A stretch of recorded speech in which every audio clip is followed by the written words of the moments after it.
Welcome back to the Keiser Report. I'm Max Keiser. Time now to turn to Taiwanese shipping tycoon Nobu Su. Welcome to the Keiser Report.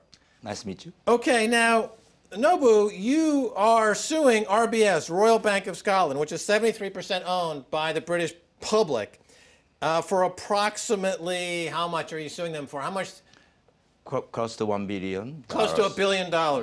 And you're spending about $50 million on the lawsuit. Now, what's fantastic is you are a very successful businessman, and you're caught up in the RBS scandal, just like folks like Neil Mitchell have been caught up, just like the victims of GRG. RBS has their own pet subsidiary where they strip companies. They sell them for pennies on the dollars. They're acting as incredible bad actors in this global scandal. And you're doing this amazing research. And some of the books you are researching, you see Henry Paulson, Ben Bernanke, Timothy Geithner, they're Shredded, the book by Ian Fraser has been on our show. All these things are putting together this massive lawsuit.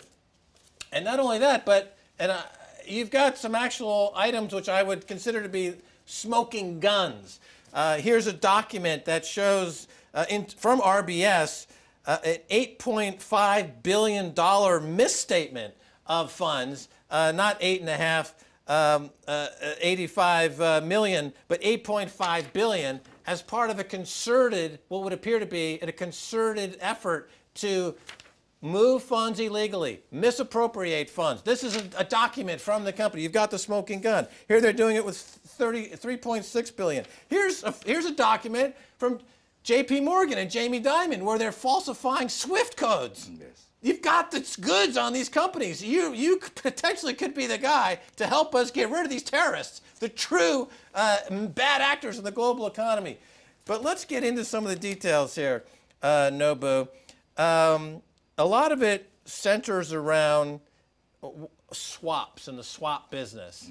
And in your industry, the shipping business, like many industries, it's been transformed by financialization. And what used to be done between companies, OTC, over the counter, correct, is now done through products, financialized products of doing swapping. Correct. And can you speak a little bit about how this works and go into that a bit? They are no different from the LIBOR and other swaps. It's a financial product created based on paper so that the financial banks could utilize it to make the money from the system. Yes. Right. So like we've seen, as you point out, there's LIBOR or Forex. Once again, it's a market that was functioning great, the shipping business, been financialized, bankers get involved, and they engage in multi-billion-dollar fraud schemes, and your company's basically been destroyed. Yes, sir. And the shipping business is the main avenue for commerce in the globe. Yes, we are basic for the global commodities, iron ore, oil, and we carrying the goods, so we know what happened in the service industries. That's our business. So part of the global economy slowing down right now and having so much trouble is because here you're in the shipping industry and your business has been destroyed. So these companies, when an RBS attacks a company like yours in a multi-billion-dollar, what looks to be a fraud, this is also hurts the global economy, right? Yes, I'm from Asia. We believe the Western banks always that honest and a good banking system. Actually, after I heard this Bob Diamond, the LIBOR, and also latest all the scandal in New York and London, I came to conclusion that it impacted the whole world because all this money they printed never enter in the real economy. That's why today we see the very bad economy for everybody, and we don't know what is real reason why economy is bad. So this is, again, RBS, Royal Bank of Scotland, is 73% owned by the British taxpayer. And it's in their name that these alleged frauds are ripping apart the global economy, destroying businessmen. It's interesting that you also have here in your research, this is the Financial Crisis Inquiry Report. This is the U.S. government. U.S. government. Yes. And you've done a lot of research, and I see that on page 377, payments to the AIG counterparties page. Yes. It adds up to $8.5 billion essentially, which would then account for what you've discovered was what would allegedly be a complete and utter bogus, fraudulent misappropriation of funds from your account. Yes, sir. It was very interesting. I found out 1 month before the RBS bankers bombarded my office and demanded 85 million rand figures, and I asked them why. But they said if I don't pay now, they'll destroy my companies. So I had to offer them some pledge. But what we found out was they cooked the 2 documents, let me sign, and created my company shares, and they valued it to 85 million shares. And from the internal computer on that paper, we realized it's for 80.5 billion. I believe this 8.5 billion was for the AIG rescue for 85 billion round figures of 10%. I believe my account was, and my balance sheet was used for the CDS to help the credit default swaps. Correct, credit default swap for the until the 13.3 section to be approved by the New York Fed. It has to be guaranteed the risk for the J.P. Morgan Chase and Goldman Sachs, excuse me, for the short-term funding. Okay, a lot of people have heard the phrase essentially the black market in securities, the invisible market, the global multi-trillion-dollar pools of capital that are completely unregulated. And here you have, through your research, a great insight into what is clearly racketeering. As we've said on this show many times, RBS, J.P. Morgan, Goldman Sachs, Barclays, HSBC, Lloyds, are engaged in what would appear to be a clear case of racketeering. And what you've discovered is that during that 2008 crisis, it's a way to recapitalize the global system is through this racketeering, correct?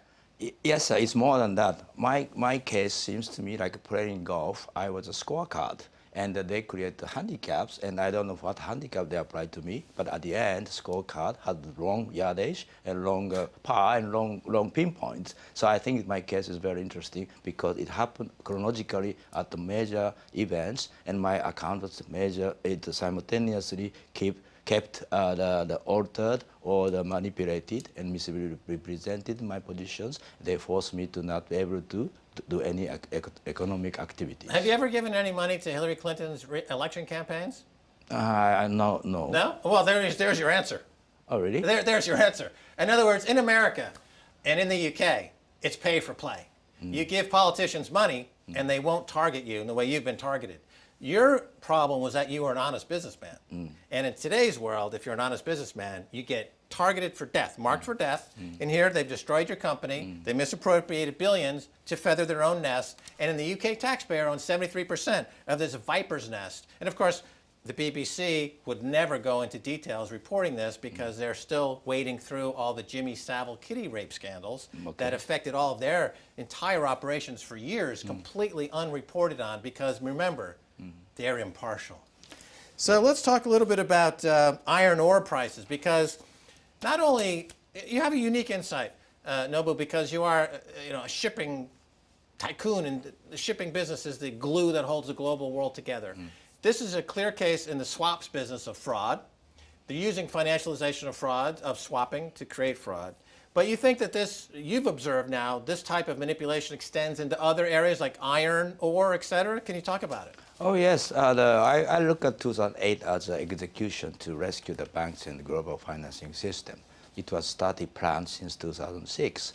So in order to create and close the Rubicon River of the moral hazard, they clearly manipulated in Q2 2008, not only in iron ore, but in oil prices, so that everybody say that, oh, this is the end of life. So the only way is to print the money and rescue the people. So that's why we today have the issue of the moral hazard, and today we have an issue of the actually who is going to benefit it, how this money has been circulated, especially through the New York Fed, because I think New York Fed has a lot of issues, and many people have to understand what really happened on their taxpayers' money. I think anyone who reads the financial press or sites like Zero Hedge it would see this phrase, New York Fed, repeated quite often. It's where, it's unlike the Fed in Washington, D.C., under the auspices and direction of... I was very shocked to understand this, the American greenback system. And Washington, D.C. is basically monetary policy, but if the interest rate kept for 6%, there's no monetary policies. So the most important location was 33 Trinity Church, 85 Broad Street, and 22 Wall Street. That's the New York Fed? Yeah, in such a small walking distances, all this has happened. So there are no need to have any emails or the SMS during these three small areas. It's like the old days. I mean, I worked on Wall Street back in the 1980s, and there were still some vestiges of the old school where people met in coffee shops or on the street corner and did deals face to face. So you're suggesting that the old boy network between the New York Fed and JP Morgan, let's say, and these other banks is... I understand it was to rescue the world system, so they have to. It's like a kind of war for them. So that I understand what they have to do, but I trust them, and I start believe that I was used as the kind of the stepstone for the world to be survived. Right. So a lot of there's also a story. I don't know if you've read the story, but we've covered it on our show. In the case of the complete lack of cash available for the system, there was actually use of the cash from the Mexican drug cartels that was being supervised and enabled by HSBC, Wachovia, and other banks. Actually, when there was no actual physical cash, they were tapping into the drug money. So there seems to be no endpoint to the depravity of banksters. What kind of, I mean, we have a problem in the globalized world today. Financial terrorists, more than ISIS or Al-Qaeda or anyone, are the problem. Have you given any thought to what can be done to rip them out of the system finally and absolutely? I think that we are now, as I said, this internet and everybody has a mobile phone, iPhone, etc. We just need to timestamp what they're doing. So each time they click the documents, we put a timestamp so we make sure they don't change any figures. And secondly... This sounds like the blockchain technology. Yeah, you just timestamp it, and we just say that anybody timestamp so that they cannot change any figures, and it's much simpler. And a lot of legal documents also lawyers change the figures, so it should not be changed.